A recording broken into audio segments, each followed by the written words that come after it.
Hi, this is Kevin Trainer, and welcome to my introductory lecture for IS439 in the spring of 2022. And what we're going to do here is go through a couple of information resources, and in reviewing them, I'm going to introduce the course. Okay?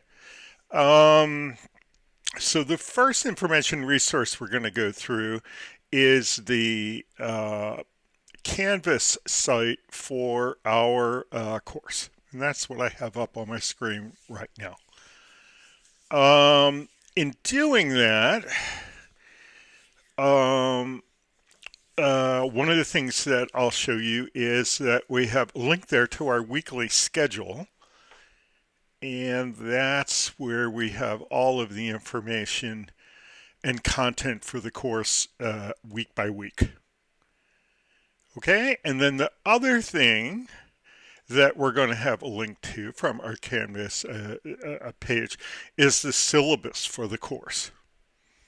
Okay, and and there's one more thing for this course. I have a roadmap.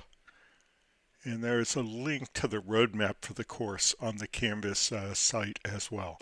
So I'm going to go through all those and kind of interweave with it. I'm hoping is enough information to really give you a sense of what we're doing in the course. Okay? So let's talk about the Canvas site itself. I'm currently in the student view. So this should be what you see when you go to the site. And at the top of the page are the three most recent announcements from the announcements forum. Okay, and you should have seen all those already. If you want to get to the rest of the announcements, you need to use this navigation link panel over here to the left and click on announcements. Okay? Then the rest of our homepage for the Canvas site is organized using one of the schemes that you can use for Canvas. I don't know how many other instructors do it, but you can use this kind of organization called modules. So in addition to the announcements at the top, I've got 1, 2, 3, 4 modules. Okay, and each of them have some content. So the first of the modules is kind of course information. At the top of it is the number of the course and the sections, IS439, sections OAG, OAU in the spring of 2022. The name of the course is Web Development Using Application Frameworks. It meets on Wednesday evenings online. Okay? You might notice that there isn't any other place where the full identification of the course appears on their page, because our good folks who organize Canvas for the university put IS439 and then a couple of serial numbers here that don't mean anything to you and I, but I'm sure they mean a lot to the people who are responsible for Canvas. Maybe a usability issue. So if you want to make sure you're on the right course, come down here and you'll see this. So here's the general information I have about the course in this first grouping. And each of these big blocks is a module.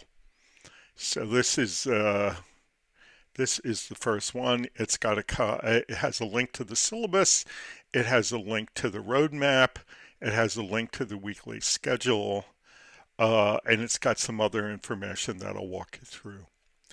The second module is called Contact Us.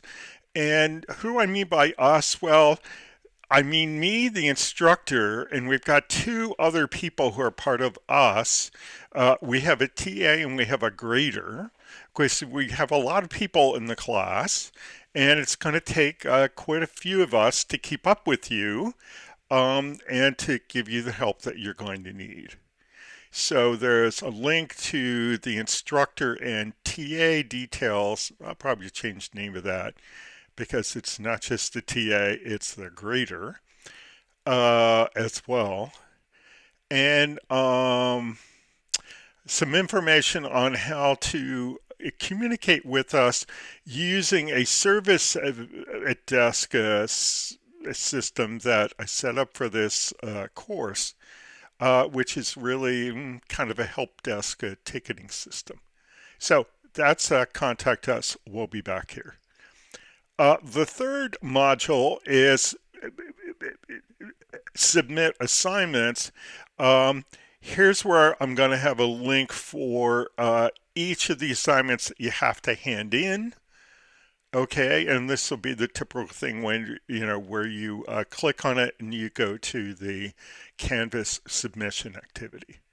And then the very last thing is that as we go through the course, we're going to have a lot of coding assignments, and you're going to submit your solutions. And right before class, I'm going to post a copy of my solution, and one of the first things that we're going to do in the class is to compare them. So they're going to begin appearing here right as you turn in your first solution. Okay, so that's what information we have. Let's go back and review it from this kind of course identification and information module. So the first thing we have is a link to the syllabus. Okay, and if you click on the link and then you click on the button, it'll open up in its own page. And this is the current version of the syllabus. It shows me as the instructor. It shows Akansha Singh as the TA, and it shows Doc Shah as the grader. So we're the three people who are going to be helping you.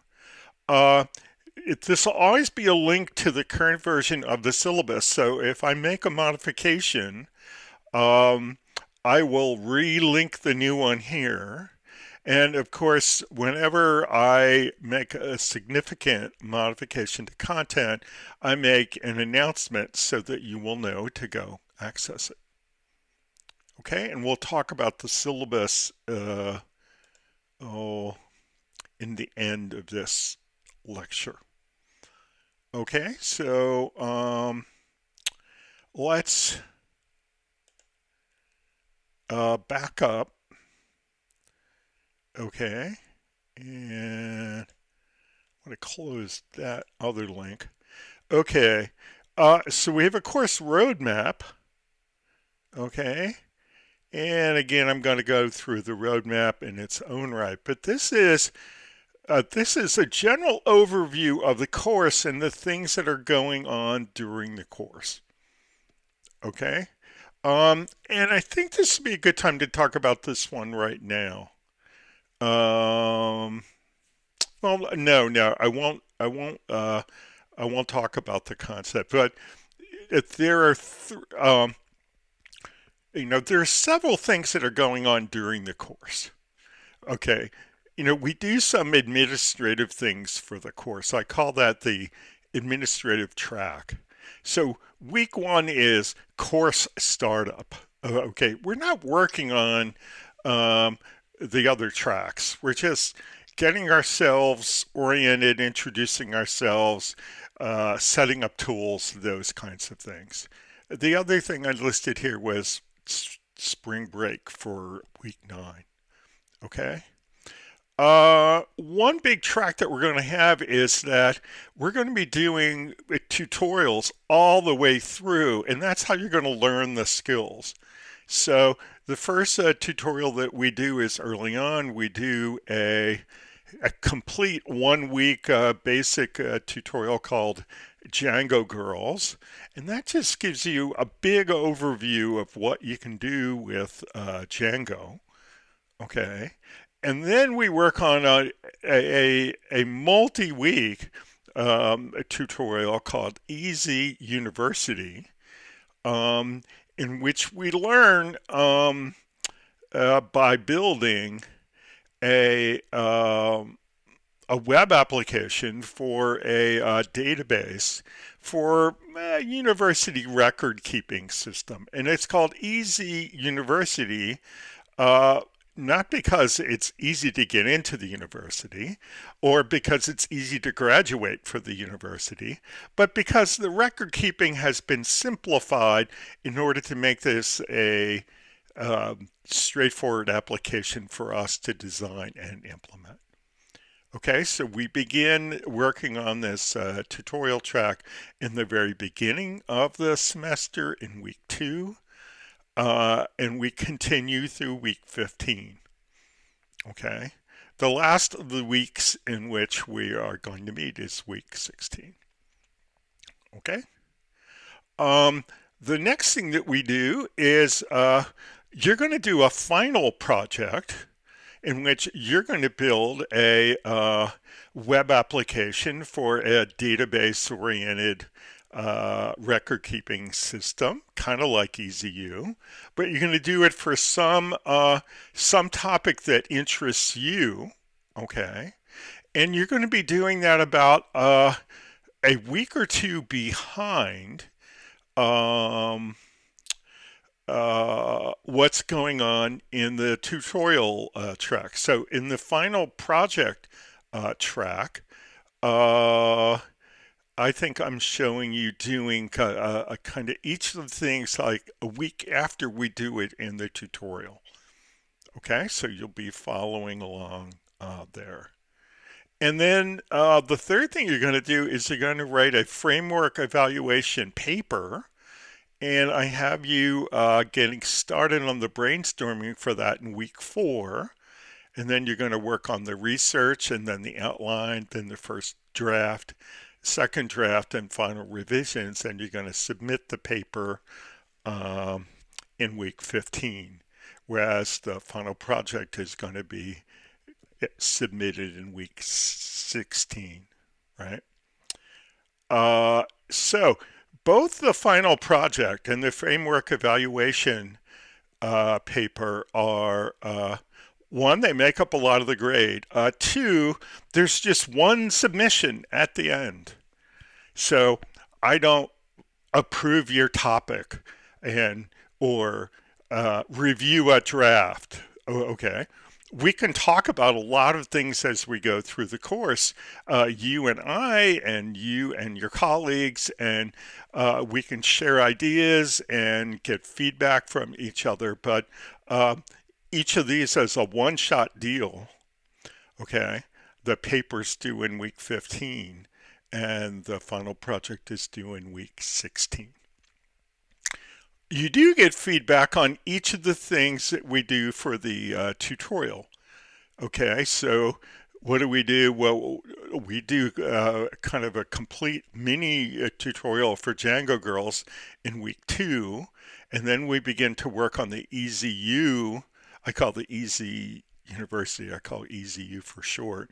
We begin to work on the EasyU tutorial in week 3, and we just kind of work our way through it topic by topic, and there's a coding assignment for each of the topics. Two of these are more data modeling, so calling them coding assignments is not really what you call, they're just assignments, but the rest of these we're going to be handing in code. So we're going to do conceptual data modeling, logical database design, then we're going to work on the model. That's a part of the Django framework. We're going to work on the template. We're going to work on the controller. That's really two parts of the Django framework. We're going to work on a link pages assignment. That's kind of tying a lot of parts of the Django framework work that we've done together. Then we're going to work on forms, migrations, pagination and static files, generic class-based views.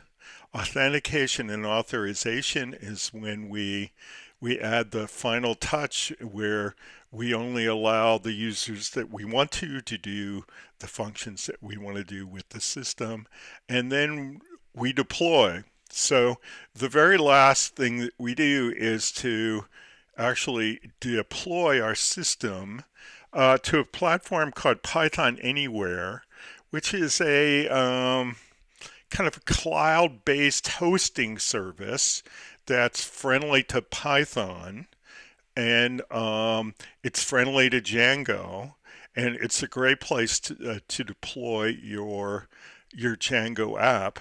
So we're going to deploy it to kind of a trial account. It's going to be a free account. Okay, this is a place where you could eventually deploy an app if you wanted to, and if you wanted to get a lot of services, then you would have to pay. For the final project that you do, we don't actually deploy that app because, well, we're only going to practice deploying one thing. And I would leave you in the position where you could deploy that whatever you wanted, wherever you wanted, whenever you wanted. Okay. So the final project track begins with a couple of weeks of brainstorming about what you want to do your project on. And then again, you start to follow essentially 1 week behind the tutorial track. So you might ask, well, what if I fall 2 weeks behind? Well, you better catch up. What if I fall 3 weeks behind? Well, then you really better catch up. You're not handing in all these intermediate things. This is kind of like a job. I'm not looking over your shoulder all the time. Okay, I'm teaching you to do these things in this tutorial track, and you do have to hand all these things in on time, and we grade them and we give you feedback. Okay, but what I'm showing you, both for the final project and for the framework evaluation paper, is my concept of how you would manage your time and what you would be working on so you could hit the submission dates for the paper in week 15 and for the final project in week 16. Okay? Just to talk about the various things that you're going to do. The tutorial track is where the learning goes on, and we learn by doing. Okay. The final project is your chance to build something of your own independently, both design and build. It's a pretty good opportunity to build either something that you'd like to have or something you'd like to show to people. Okay, perhaps you could consider it part of your professional portfolio. And the framework evaluation paper kind of goes like this.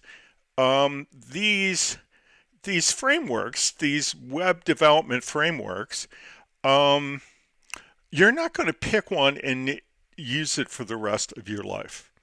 There are a lot of competing frameworks. There are a lot of good ones. They all have positives and negatives. And when you go to work at a company or some kind of academic or government institution, they're going to have their own ideas about what latitude you have to choose a framework. And so you've got to be good about choosing among framework options. Okay. And what we're going to do is we're going to practice, right? So we're not teaching you Django because we think that you can use it for everything, and we think that it's the best framework of all time. You're never going to have to learn anything again. That's far from the truth. We're teaching you Django because oh, it's a full framework. It's a good framework. It has a lot of following, um, and it's based on Python and we have a lot of support for Python here at the iSchool, but we fully expect that when you get out into the world, you're going to have to select and learn and implement other frameworks. So the paper is your opportunity to tune yourself up for that kind of activity. All right, so that's the roadmap for the course. It's consistent with the schedule, which is probably where we're going to go to next. Okay.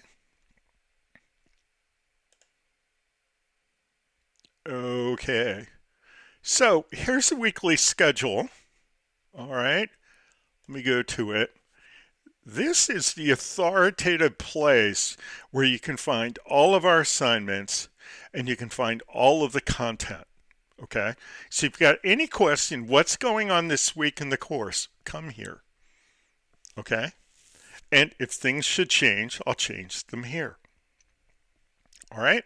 So what I'm going to do is I'm going to talk in more detail about the first couple weeks. And then, again, I'll probably just quickly go through most of the rest of the weeks because they follow this roadmap that we just saw. Okay. So there's not a lot of other information there. And then I'm going to talk, and I'm going to go up to weeks 15 and 16, where we're wrapping up the course and we're handing things in, and I'll talk in a little more detail there. Okay, let's take a look at week 1. These week numbers are links. Maybe not the best interaction design of all time, but it seems to get the job done. Okay, so a weekly schedule page works like this. There's one schedule page for each of the weeks of the semester, and everything that happens in that week having to do with the course is right here. It's organized into blocks, and each block is an event. Okay, so the first event is our class session that happens on Wednesday, January the 19th from 7 to 9 on Zoom. Okay, so we've got the details of that. The second thing that happens is on Friday afternoon from 3 to 4, we have an online lab session. Okay, and I'll talk a little bit more about what online labs are. Okay. And then the third thing that happens is that we have a weekly assignments deadline on Sunday night at 11:55 p.m. So that's where all the work that's due for the week, that's where that's due. Okay. So most of our weeks are going to have these 3 boxes and they're going to have these 3 events. And what's inside the boxes are going to be all the details. Okay. Okay, so what are we going to do in week 1? Well, the welcome, the review the syllabus, and review the weekly schedule are all things that are part of this recorded lecture that you're playing right now. So what are we going to do when we get to class? Well, I'm going to answer questions that you have about this presentation. Try to say a few inspirational things. And then we're going to introduce each other and talk about our expectations for the course. Okay, and interestingly enough, that usually shoots the time for the class. Okay, the required readings for the week are the syllabus, the road map, and a Wikipedia article on web frameworks. They're all pretty doable. Um, the recordings that you need to play are two. There is a lecture video. That's the one I'm recording right now. So when you get to this, it's going to be a link. Okay. Any piece of content that's not ready is going to say resources not yet available, expected availability date is, and that's when you can expect it to be available or earlier. Okay. There's another video here. This is the video on how to play my videos, kind of meta. Okay. If you haven't played that yet, the issue here is how can you speed up? How can you adjust the speed of the playback such that the speed works for you?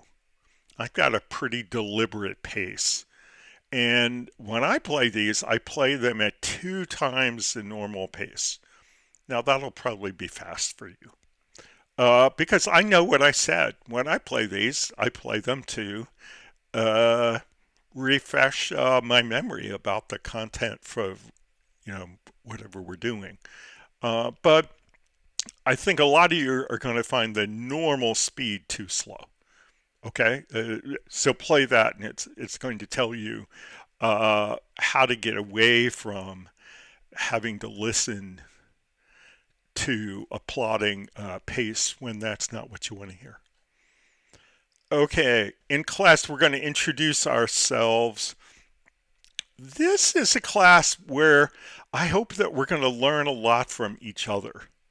We're all going to design a system, or we're going to, design and implement it. And we don't have to come up with every little idea ourselves.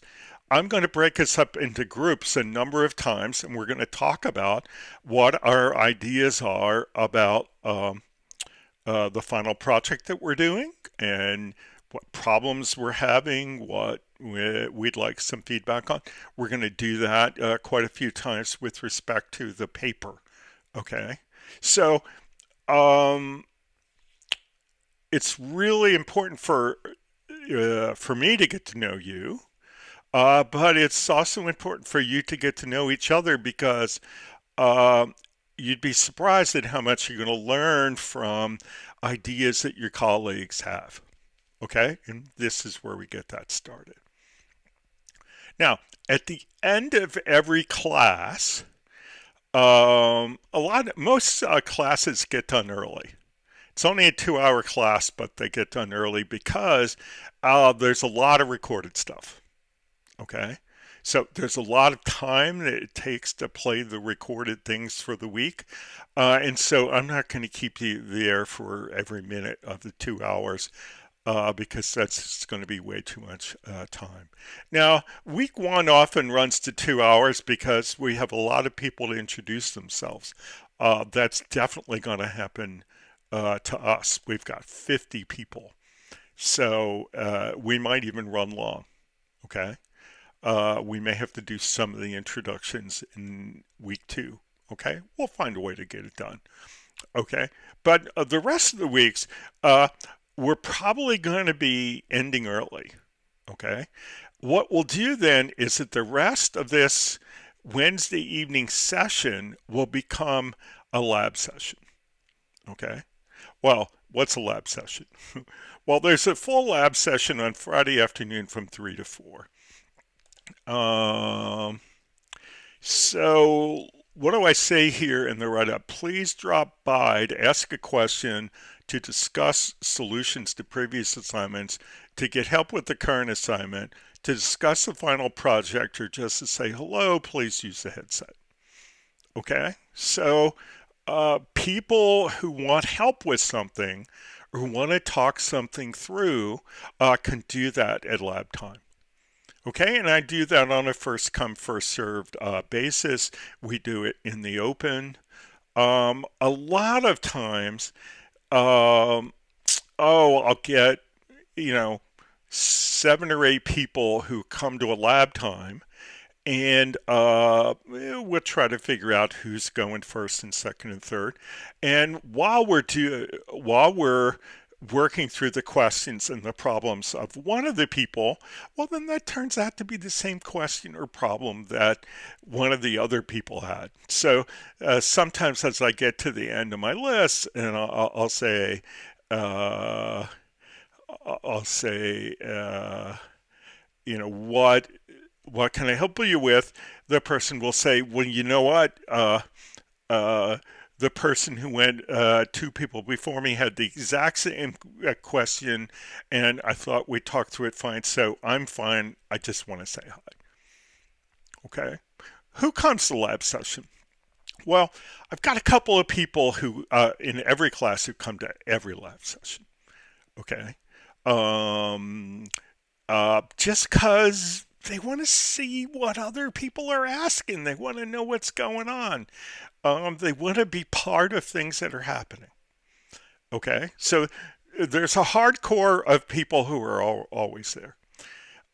Then I've got a group of people who have a problem right now, right? And that's not always the same people. Okay, so uh, that kind of rolls over. I always love to see you. I'd love to talk to you. So um, it's it's a good experience, no matter who comes, right? Um,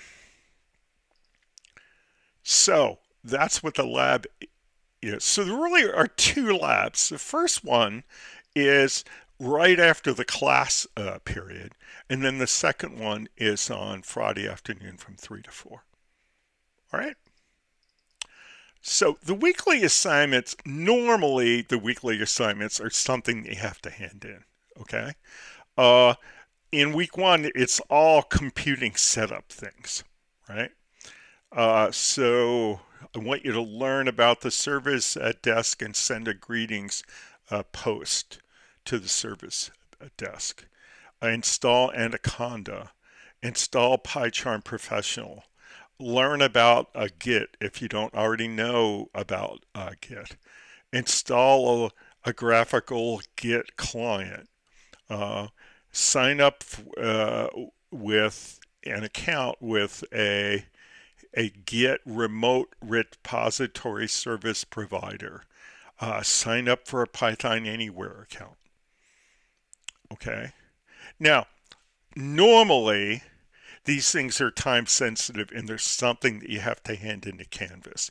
There is a thing that's kind of time sensitive here. This send a greetings post to the service desk is something that I want you to do either in week one or week two, but none of these things are things that we hand into Canvas. Why did I put a deadline on them? Well, I've got a lot of work for you to do in week two, and I just wanted you to get these done in week one. Okay? If we're going to have problems, let's have them early, so we have a lot of lead time to fix them. We don't get a lot of problems. Here's what happens. Um, to the naive person, uh, one a computer with Mac OS on it is the same as the next. Or one a computer with Windows 10 on it is the same as the next. But the fact is, they're very different. The hardware from computer to computer can be very different. Um, the number of things that we have installed, how recently we've updated them, have we installed these products before? The thing is, most things work very easily for almost everybody. And then there's a couple of people who have thorny issues. And it takes us a while to sort through the thorny issues, but um, we've never been beaten yet. We always find either a solution or a workaround. So starting early gives us enough time to get everybody across the finish line um, uh, in time to whatever we need to move on to next. Okay, that's week one. Let's talk about week two. Okay, week two is a more typical week. Okay, um, uh, you guys are going to be working on a tutorial um, that was put together by a group called Django Girls. It's a really great not-for-profit group who train women and also men uh, all over the world in Python and Django as a way to get people into tech. Um, I was lucky enough to get to volunteer for one of their workshops a few years ago, which I really enjoyed. Um, I don't really know what they're doing in the COVID days. This was all before COVID, but I really had a good time. I really liked their content, and their tutorial is a great introduction to Django.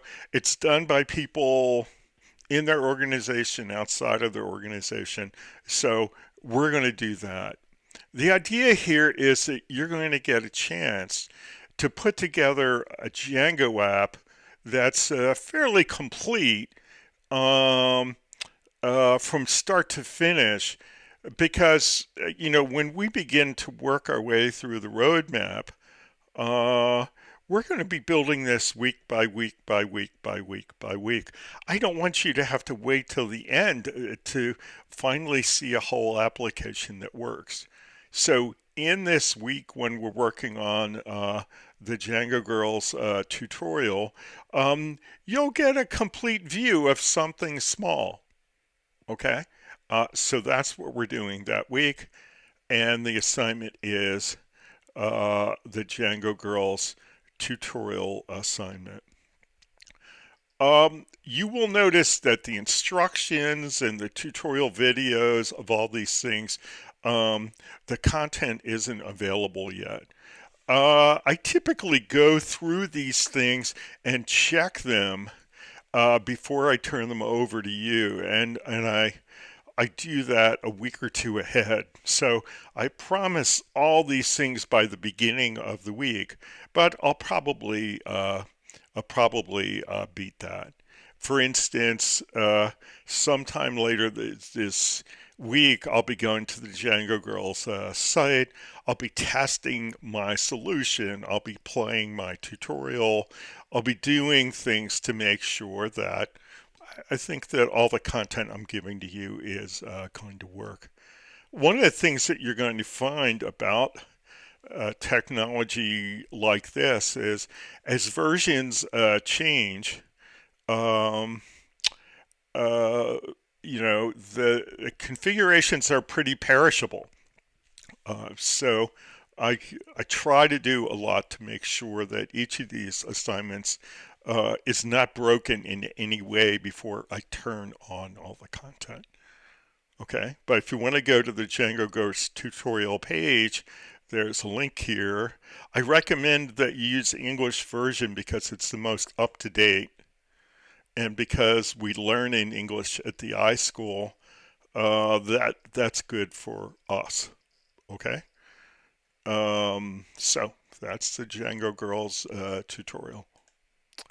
Um, let's see.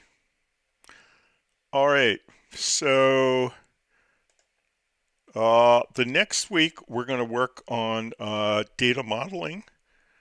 Okay, so we're going to work on this is we've got a bunch of readings in uh, the Andy Oppel book. Um, the idea here is I don't really require the people who take this course have a lot of background in relational databases. A few do. But what I found in the early days of teaching this, I think this is my 5th year of teaching this. What I found in the early days is that some people found designing their database easy and others struggled. So even if you've had a database before, conceptual data modeling and logical database design, which is what we do in week 3 and 4.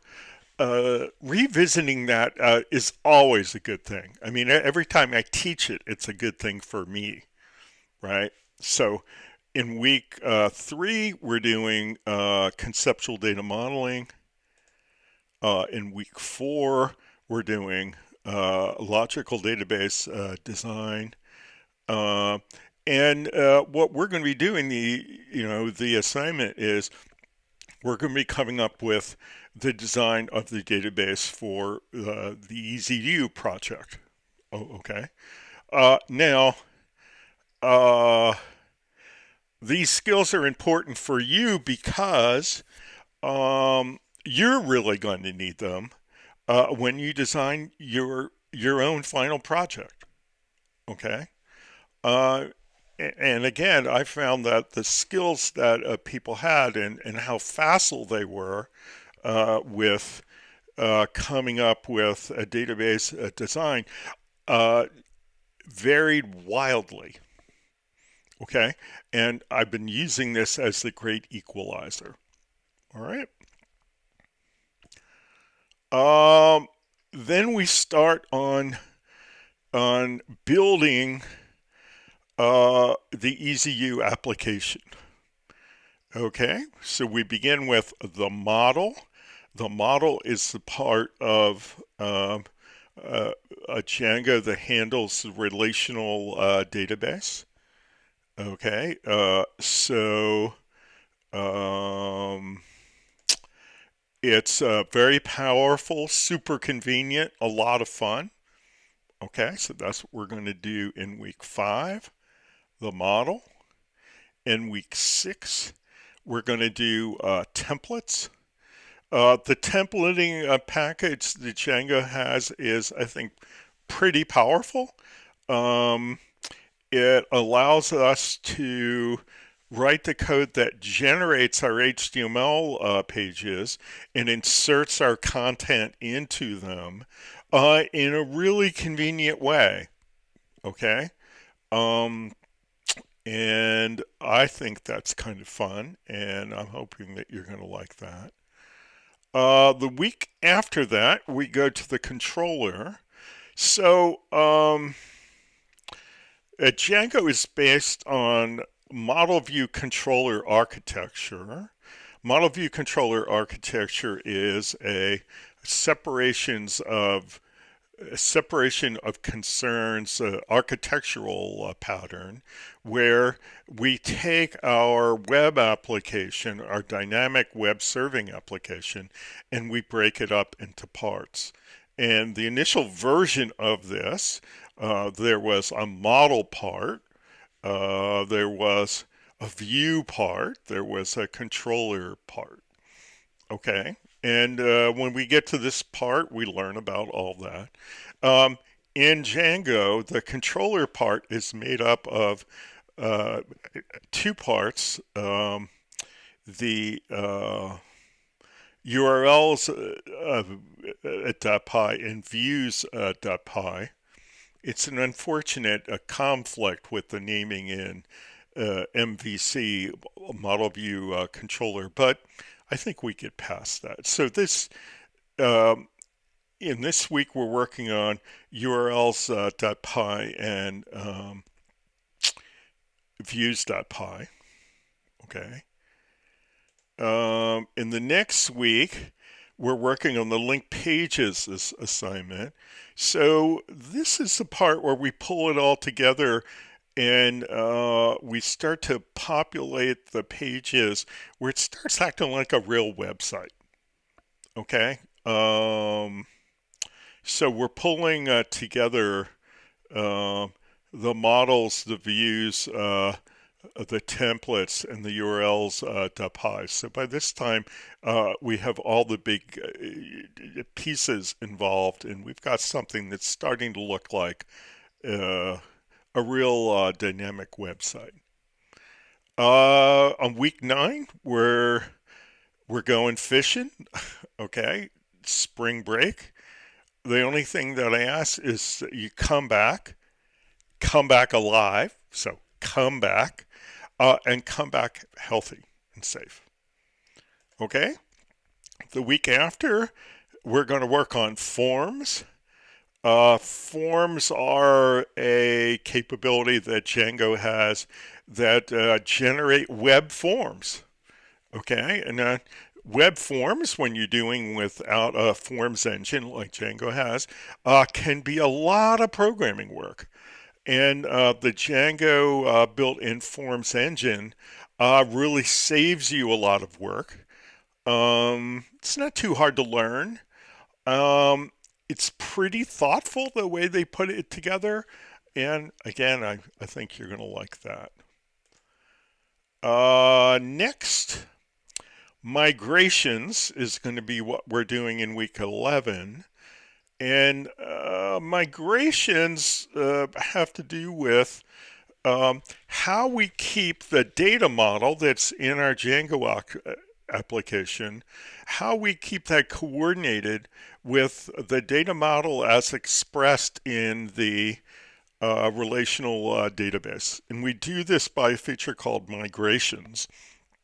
And we're going to learn, we're going to have been doing migrations all along, but this week we're going to learn how to do this thing called a data migration, which is going to be a convenient way for us to load test data into the EZU application. Again, kind of fun. The next week we're going to work on pagination in static files. Pagination, this is the typical thing where we have a list of things and they can't all fit on one page. And we're kind of used to going to applications where, it says at the bottom of the page, page 1 of 10, blah, blah, blah. And you can kind of take the next page, or you can go to a particular page, or you can go to the first or the last. So we're going to add that functionality for a couple of important pages where we have a lot of data. And static files is a feature of Django that we use to serve things like, static files. So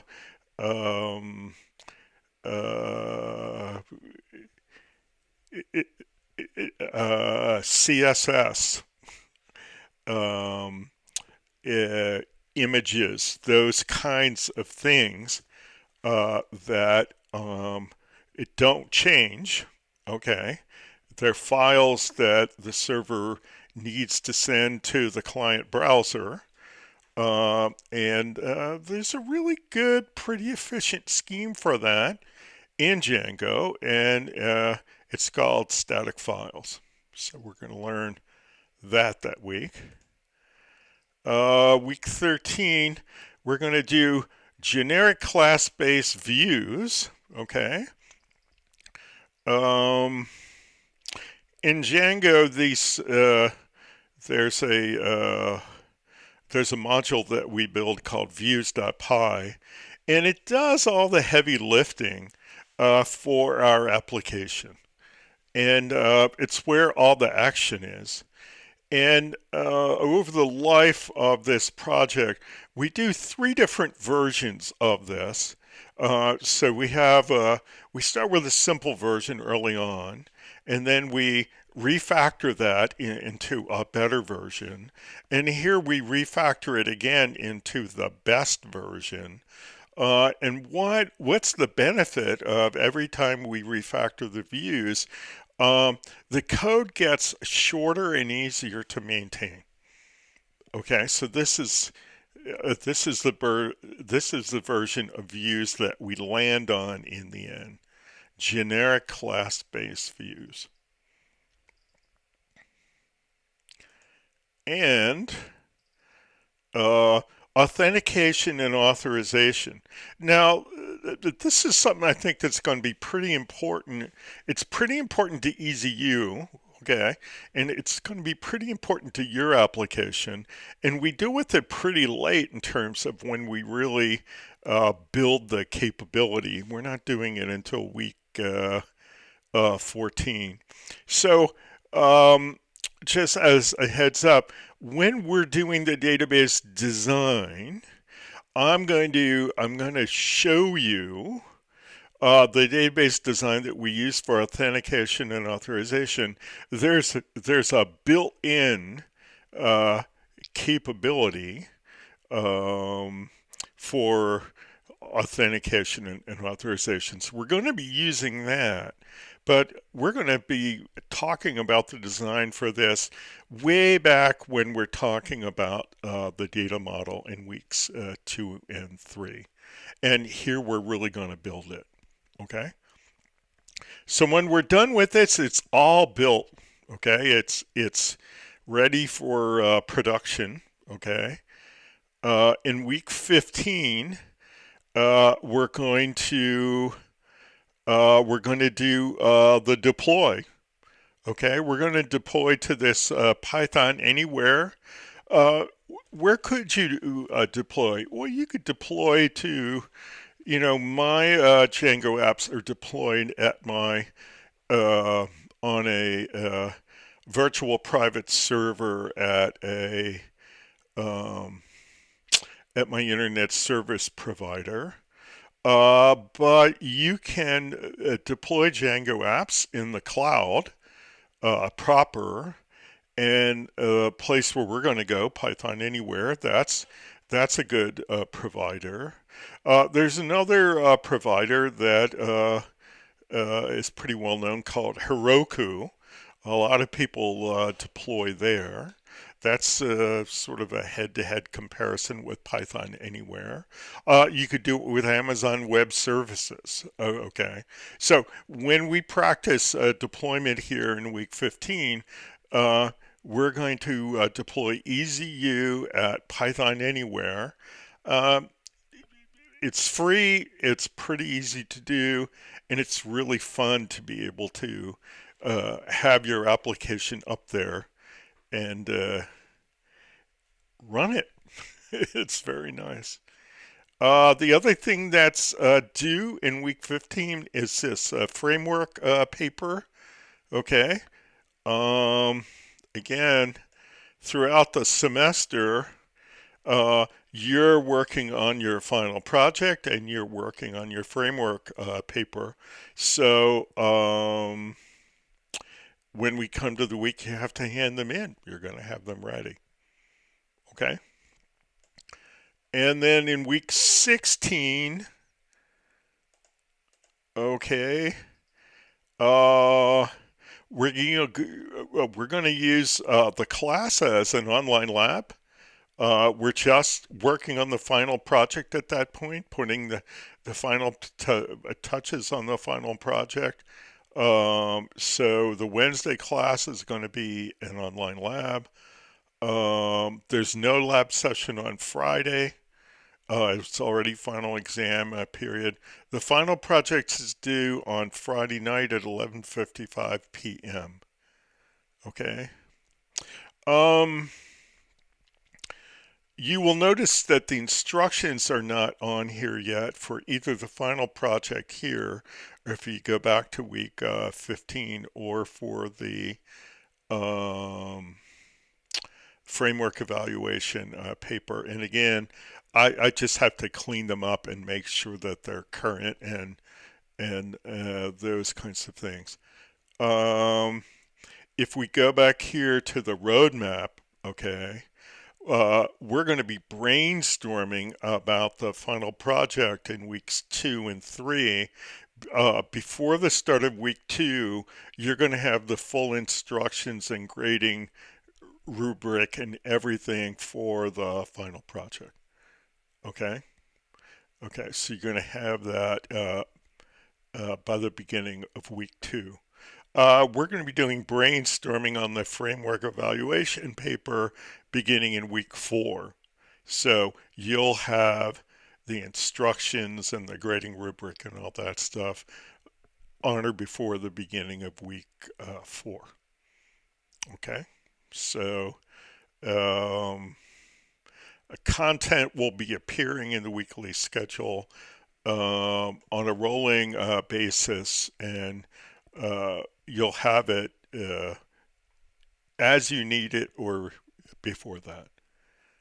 And week 17 is just the final exam period, and we don't have final exams. So we'll be done. Okay. All right.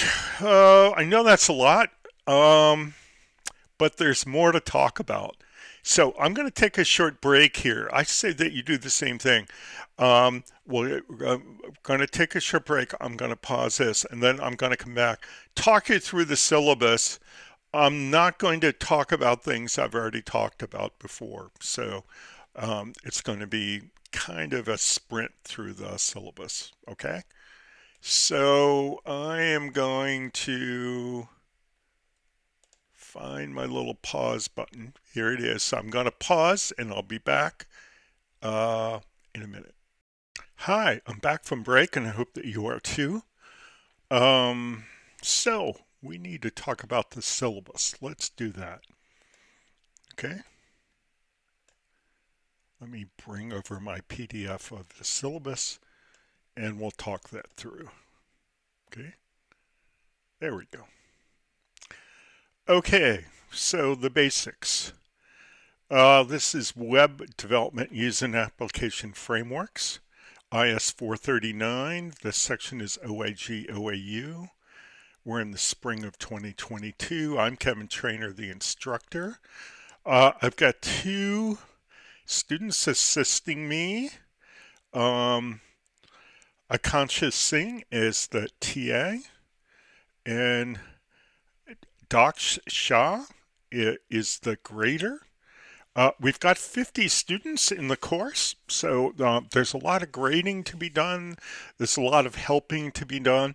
I think we put together a good team, and I'm excited about working with everybody to get the job done with this, with the group of helpers that I have and the group of students that I have. The class times, the class meets online on Wednesday evenings from 7 to 9 using Zoom. Please use a headset. The optional lab sessions. Now, we've already talked about those, okay? There are two, right, per week. At the end of the normal class time, I'll flip it over into lab. And if you have lab things to do, you can stay. If you don't, you can leave. Okay? And then on Friday afternoon from 3 to 4, we have a dedicated 1 hour lab. Okay? An important point here is if you need additional help or if you want to talk about something confidential, use the service at desk to send me a request for a confidential meeting. Oh, you know what? I didn't go through that part of the. I didn't go through that part of the of Canvas. Let me go back. Apologize for that. Let me go back to Canvas here and just take a look at that part of oh, I see what my problem is. Okay, so I'm going to go to my student view again, and I just went through the top section and I got waylaid there. Okay, I'm going to talk about a couple of more things and then I'll come back to the syllabus. The weekly schedule I went through. Great. Please set your preferred name using the university self-service application. This is important stuff because you would probably like to be called the way you'd like to be called. I would like to call you what you'd like to be called. but I'm going to call you what's in the system. Okay. So by going to this uh, self-service system that we have instructions here on how to get to, you can change your preferred name in university systems, including Canvas and Zoom.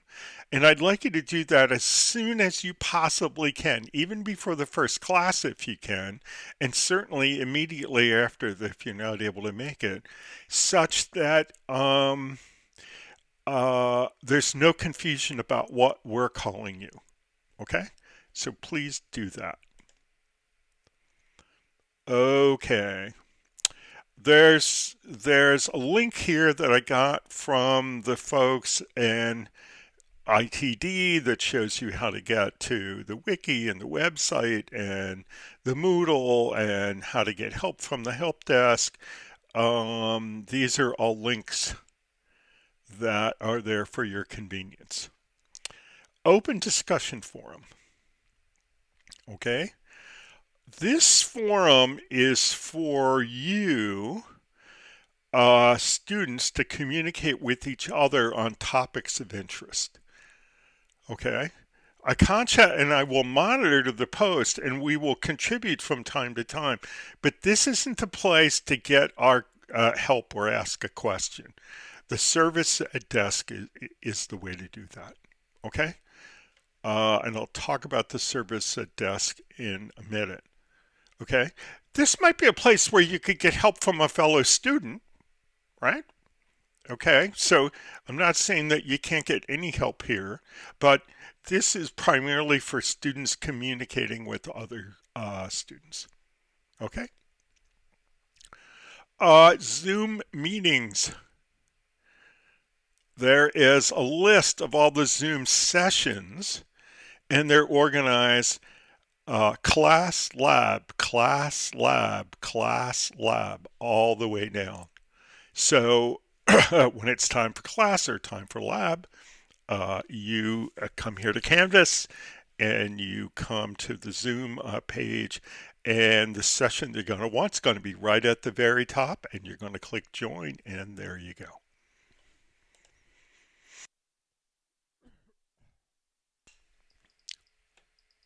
Okay, the contact us. So first of all, here's a list of the details about me and Akansha and Daksh.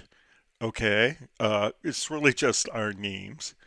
Um, if you want to contact us, don't send us regular email because that's not the way to get in touch with us. Use the service desk system. Okay, and then we have a section here using the service desk for this course. So we have some instructions here, and that includes a link to the service desk for this course, and that's just for this section. So this will take us to the page. Now, I'm already logged in. Okay, so it didn't ask me for my ID, my password, or to register on the site because I'm already registered and I already put my password in. Okay, but so you're going to have to deal with that before you get to this page. Okay, now I'm not going to explain all this because there's a tutorial that does out here. Okay, so there's a link to a tutorial video how to use the service desk for this course. There's the video before it, tips on playing my videos. You'll probably have played that before you get to this point. And there's a copy of the slides from how to use the service desk for this course. Okay. Another thing that's on using the service desk for this course is a link to an introduction to the service desk pretty much the same information that's in the tutorial, but on it at the very bottom are a link to the service desk for each of the courses I'm teaching in the spring. Um, there's a service at desk for people who would like to talk to me about getting a recommendation, and there's one for other. Okay, you've got some kind of question that isn't related to one of the courses I'm teaching or recommendation. Well, here's a place to ask that. Okay, all right, that's contact us. Okay, submit assignments. I'm going to have a Canvas submission activity for everything that you hand in. Why don't I have them there yet? Well, there's a lot of content to get up every semester, and I'm just not there yet. There isn't anything to hand in this week, so you're fine. And the assignment solutions, I'm going to post my solutions to each of the things that we hand in, okay? And uh, we're going to compare my solution to yours as the first thing that we do in the next class. Okay? All right. So that's that. That's the stuff I missed. Apologize for that. So back to the syllabus. Okay. Let's see. Office hours. I don't have conventional office hours. Okay. I will be down at the iSchool on Tuesdays because I'm teaching 2 on-campus courses on Tuesdays. But I'll be teaching when I'm there. And I'll probably stop in my office and uh, say hello to a person or 2 or 5 or 10. And then I'll be back in the car driving back to the Chicago area where I live. Okay, so if you need to meet with me individually, either because you have something confidential or it's just important to talk to me and you're not going to do it in lab time, use the service desk and put in an individual meeting request, and we'll set up a meeting on Zoom. Okay, just you and me. Uh, Contacting the instructor or the course assistants, use the service desk. This is the same information that's in Canvas. We've got some course description stuff here. I'll leave that for you to read. Okay. Um, Course outcomes. There's a list of things that I'd like you to be able to do. Okay. It maps to the stuff that we went through on the course roadmap. Okay, so when you look at all the stuff that you do on the roadmap, that's all the outcomes that are here. So I'm not going to go through them again. Textbooks, there are 3 textbooks, 2 to be bought, 1 is online for free. Okay, so the Andrew Pinkham book, Django Unleashed, it's getting kind of old, but it's still a good book. The tutorial that we do for EasyU is really organized around that book and the chapters in that book. I'm going to try each week to give you a heads up on the parts of the reading to concentrate on in the Pinkham book for the week ahead. Um, so, but it's definitely a book that I recommend despite its age.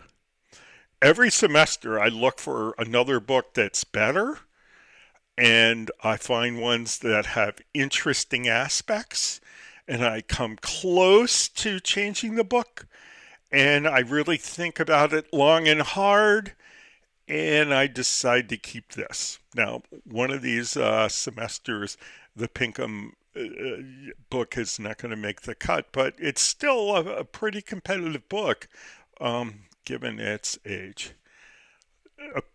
ProGit is a free Git book.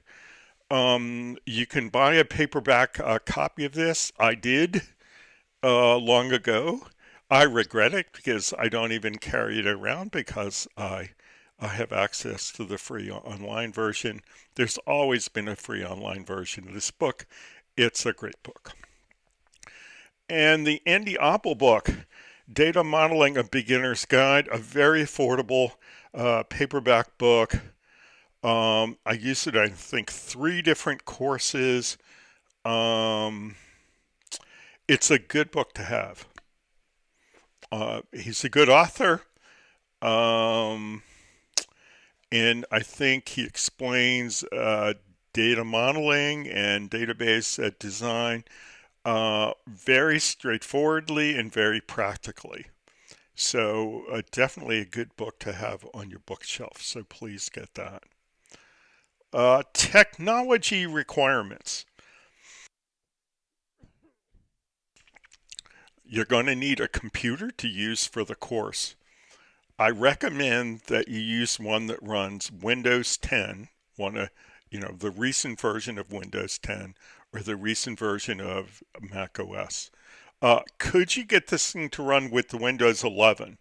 I haven't tried this with Windows 11. If you have a new computer and you've got Windows 11 and that's all you have, well, we'll try to make it work. Okay.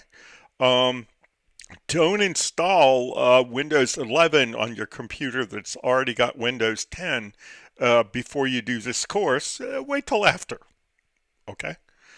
Um, in addition to Windows and the Mac, this software will run on Linux, but I've not really put a lot of time into it. So if you're looking for my support, I would really caution you against running this on a Linux client, okay?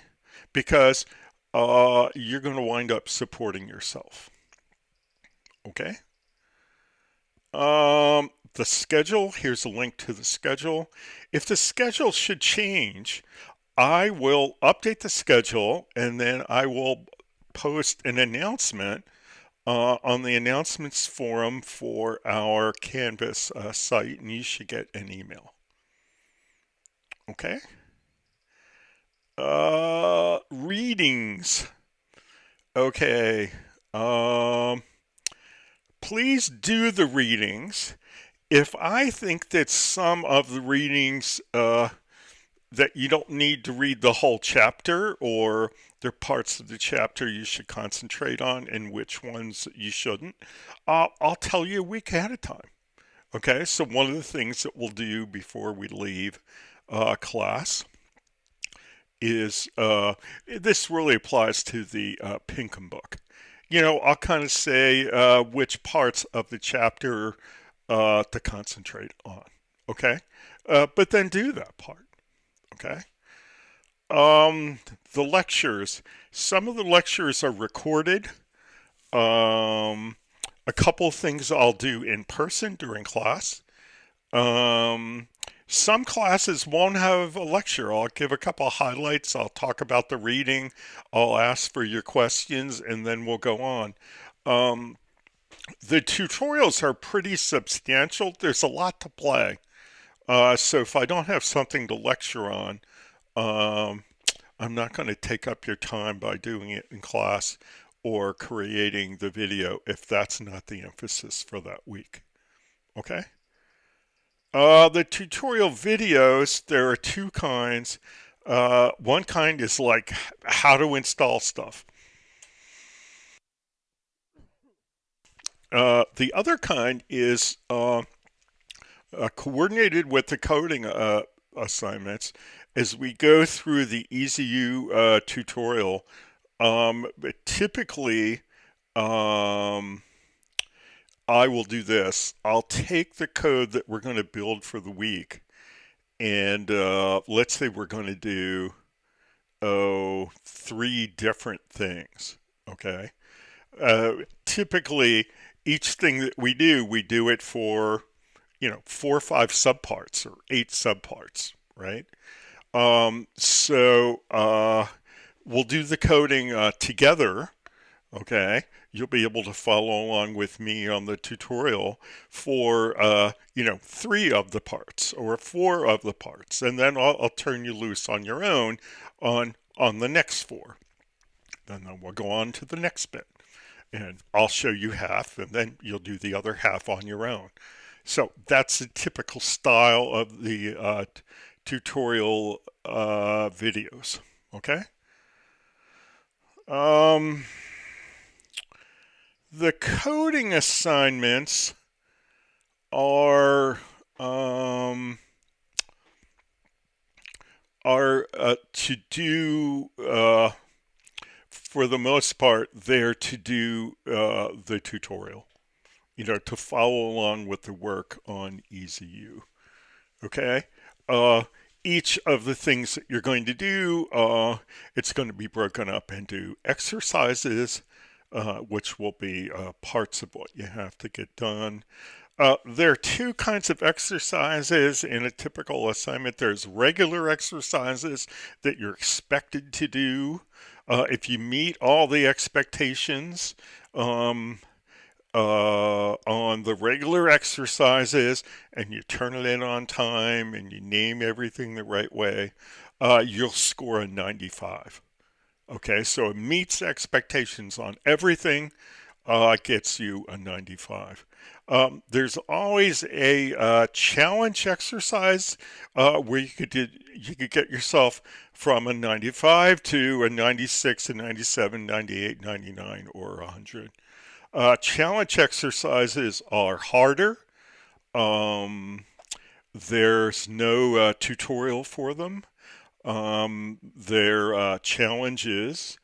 And if you're going to score between 96 and 100, yeah, you're gonna have to impress, right? Um, when we come to the next class, we'll review the solutions to all the exercises, the regular ones and the challenge one. We'll review your solutions to the challenge ones. Okay, I'm not going to publish the solution to the challenge ones, but I publish solutions to the regular exercises. Um, there is a grading deal on coding assignments, and I'll talk about it again before we get done, but here's the grading deal. If you hand it in on time and you do a good faith effort on all parts and um, you follow the directions about how to name things and how to bundle things up and zip them up, you'll get at least an 85. Okay? So even if you bollocks up some of the parts, okay, if you made a good faith effort on that part, well, I'll help you make up the points to get to an 85. I want you to practice all of this stuff and try to do it before it's due. But by the time it's due. Once you see the solution of these things, they're easy. Okay. When you have to do these things yourself, sometimes they're challenging. Okay. That's when a lot of the learning goes on. Okay. So I want you to meet the challenge, take the risk that you might get a little something wrong here or there. Uh, if you, if you follow the directions, you hand it on time and you make a good faith effort on all parts, you'll get at least an 85. You're not going to trash your whole grade with that. Okay? So be brave, be diligent, try all of them, get them in on time, and then we'll review them when we get to class and we'll have some fun. Okay, I've already talked about the final project quite a bit, but let's see. Um, Your final project should be a lot like the EasyU project. The EasyU project is a very database-oriented system. There's a database, and the user wants to be able to maintain the data in the database. Uh, Django has a particular sweet spot for those kinds of web applications. I suggest that if you want to get all the points in this course, that you make your final project that kind of web application as well. Um, and ideally, you should pick something that you're excited about, something you might work on and keep your hand in after the course. Even though it's a project, it's not a group assignment, it's an individual assignment. Okay. Attendance, we're expecting you to attend a class. Okay. Now, if you have a COVID related problem, then we'll deal with it. Let us know. We'll find a way to deal with it. Okay. If you miss a class, then there's a recording of each of the classes, and you should play the recording. Participation is a pretty big part of your grade. It's 10% of your grade. 10% of your grade is a letter grade. So if you lose 10%, you'll drop from an A to a B, or a B to a C, or a C to a D. Okay, so you're going to want to participate. And I have a list of things here that you earn participation points for. I've got a table a little bit later, and so I'm going to discuss them when we get there. Okay. The framework evaluation paper I've already talked about. It's going to present the conclusions of your evaluation of the suitability of a candidate server-side web application framework other than Django. And let me address here, this is all server-side framework stuff. There are client-side frameworks, okay? I mean, they all have to be paired with some kind of a server-side back end, okay? Um, but we're not going to deal with that architecture here. Why? Well, because there's only so much content you can fit into a course. It would be nice to be able to include server-side frameworks here. Um, I certainly have students that are interested in. If I could find a way to shoehorn it into the course, I would. I haven't found a way to do it yet. So this paper is about a server-side web application framework other than Django and the suitability for a particular set of requirements. Okay. Now, I have a whole section here, several pages for grading policies for the course. Now, I went a lot of years without having this. And, questions would come up where people didn't understand this or they didn't understand that, and it was so sad. So, most of the people got it. Okay, but the fact is that I really needed to boil this down and put all these course grading policies explicitly into the syllabus. So here they are. I'm just going to run through them and talk through the titles. There are highlights in here of things that would maybe surprise you a bit, so I wanted to call your attention to them. So the first thing is that the iSchool and the university have their own grading policies, and of course, they are king, right? Careful attention to detail is required, okay? You'll be surprised at things we're going to deduct for, okay? So before you hand your work in, make sure you've read the instructions carefully and the grading rubric carefully, and you followed what I've shown you in the tutorial video so that you get all your points. Assignment resubmissions are not permitted. I've got that grade deal for 85, okay? So you can't trash your whole semester with one bad submission. With that in mind, we're not going to resubmit. We still have, well, we've got 50 people, and I think we've got 13 assignments. That's like 650 things that need to be graded or something like that. We can't grade them more than once, so no resubmissions.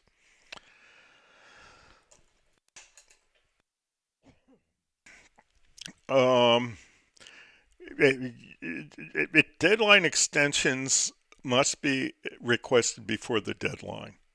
How do you do that? Well, you open a ticket on the service desk and you request a deadline extension. We're pretty liberal, okay? If you have a rationale for the extension, however mundane it might be, we'll give you one. It's going to be very difficult to get an extension beyond the beginning of our next class. Why is that? Well, because we're going to give out the solutions at the beginning of our next class. Deductions will be made for late submissions. So if you're late, okay, beyond any extensions, you're going to lose 15 points, okay? So it always makes sense to hand this thing on time and do a good faith effort on all parts, because if you're late, you can't score over 84. So don't have this idea, well, I'm going to hand this in late, but I'm going to hand it in perfectly. There's no points in that. Don't hand it in late. Assignments submitted too late will not be graded. So coding assignments that are more than 14 days late, and framework evaluation papers and final projects that are more than 7 days late are too late and they won't be graded. If you need an extension beyond that, you're going to have to follow an extension request. This is just to make it feasible for us to get feedback and grades to all of you and get the final grades in on time for you to get your grades at the end of the semester. Grade adjustments will be limited to automatic rounding. Now, this has been, for just a handful of people over the years, there's been the heartbreak. Well, if I just got one more point on this, then I would get an A- instead of a B+. We're just going to round, okay? So that's the only grade adjustment that's going to happen. All right. Regrading requests that you make using the service desk will be given fair consideration. So let's say you handed in late and we missed regrading it. It still needs to be graded. Put in a regrading request. Let's say that we graded it and you see your grade and you've read the feedback form that we sent to you and you say, they just didn't understand what I gave them. I think they've got to look at this again. Well, put in a request for a regrade, and we'll give it fair consideration. If we see what we missed, we'll own up to it, and we'll make adjustments accordingly. If we don't see it, well, then we'll be honest about that too. Extra credit opportunities are not available. So since I've done this, kind of like 85 guarantee deal, and you can't trash your semester with one assignment tanking, well, then there's no rationale for giving people opportunities for extra credit assignment. The major problem with this is I have to give the same opportunities to everybody. And these kind of solicitations for extra credit things are run counter to that. The expected grade for assignment submissions that meet all expectations is 95. So, um, um, if you do the normal exercises, the regular exercises, and you meet all the expectations on them, you'll score 95 for the assignment. You're going to have to do the challenge exercise to get points higher than 95. They're going to be challenging. That's why they're called the challenge exercises. It's hard to get between 95 and 100. There's going to be a lot of help offered on the regular exercises, but the challenge exercises, the help's going to be limited to hints.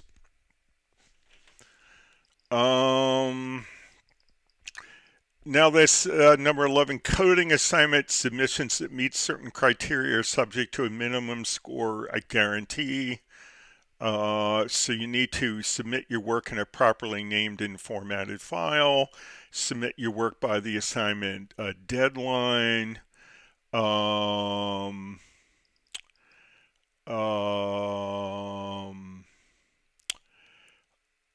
There's a full 10 points on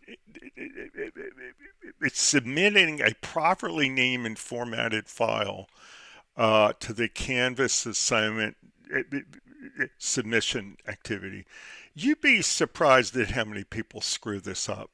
Now, as I said, we're going to be grading somewhere close to 700 assignments over the course of this thing. And if in fact you name things and you bundle them the right way, well, it's a lot of work.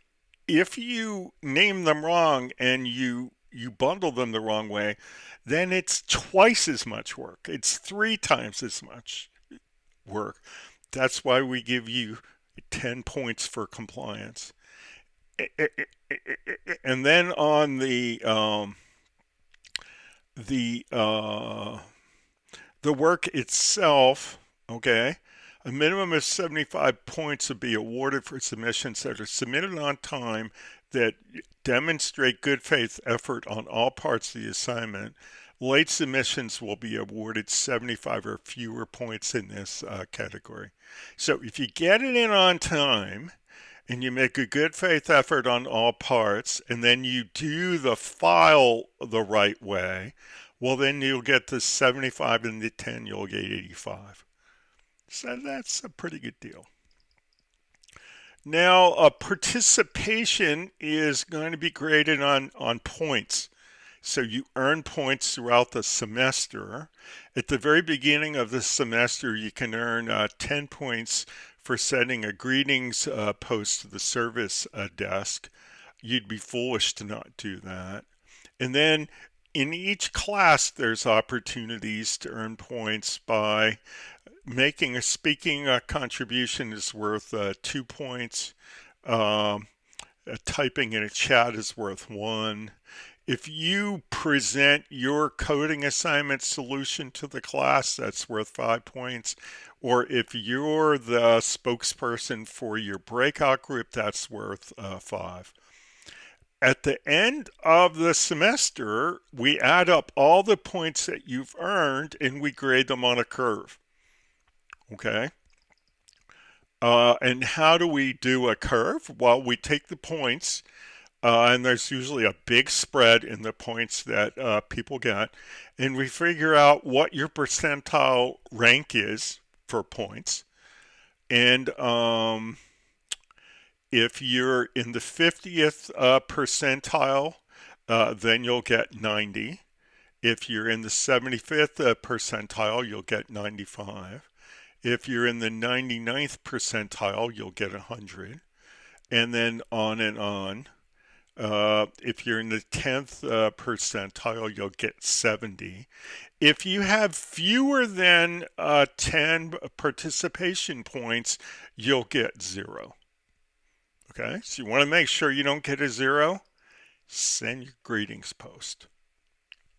Then, if you fall down and you never do anything else, okay, if you never open your mouth again or do anything, you're sure to not get a 0. Okay. Attendance in class may affect your grade. That's because all the participation stuff happens in class, right? So what's the basis of the grade? The participation is 10% of the grade. The coding assignments are 35% of the grade. The framework evaluation is 20% of the grade. That's the paper, and then the file project is 35% of the grade. So we're going to calculate all the grades and to take a weighted average, and we'll get a number grade. And then we're going to use this table below to translate it to a letter grade. And the only adjustments that are going to be made is that when we make this weighted average of your number grade, we're automatically going to round it to the nearest whole number. That's it. Now, the last part of this is both mundane and super important. Okay, these are all these academic policies. Okay. They're mundane in the following way. It's all boilerplate. That's a kind of a contracts term of art for terms and conditions that are always included in contracts. They're standard. Okay, so these things appear probably on all of the syllabi that you read, and they don't change a lot, and you come to understand them, and it's like, yeah, it's this stuff. On the other hand, these are all like super important things. All right, so it's important that you understand them, and if you have questions, it's important that you ask.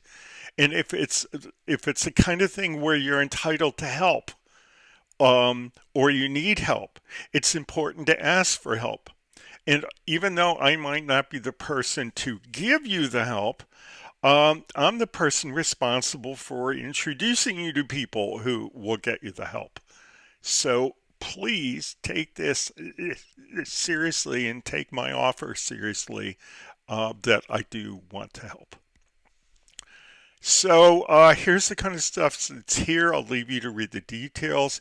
Incomplete grades are hard to get at Illinois. So if you think that they apply to you, well, there's some places to go to find out what the rules are and some forms to file. Academic integrity is really important, and academic integrity infractions are, well, they're very serious, okay? In our course, I'm going to expect you to do your own work on every assignment. Now, how can you do that and collaborate? Well, you can do the following way. First of all, there's going to be a lot of follow the leader things, right? There's going to be like I'm going to be doing a tutorial and you're going to be following along. Is that your own work? Well, when you type it in, it is your own work.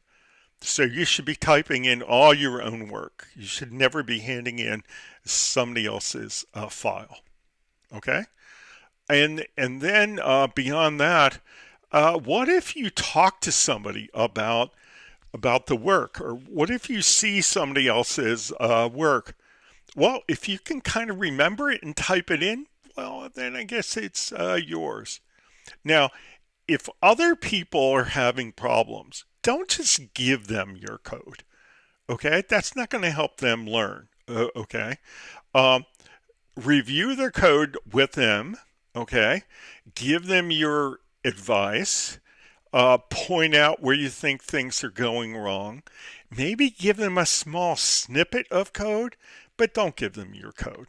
That's not going to help them, and that's not the rules. Okay? Statement of inclusion. We want everybody to feel included and safe and respected.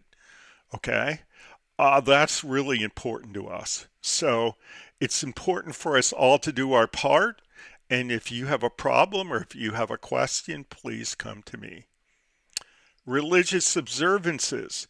Sometimes some of the requirements of the course conflict with religious observations of students, and there are forms to be filled out and people to notify, so pay attention there in case it applies to you.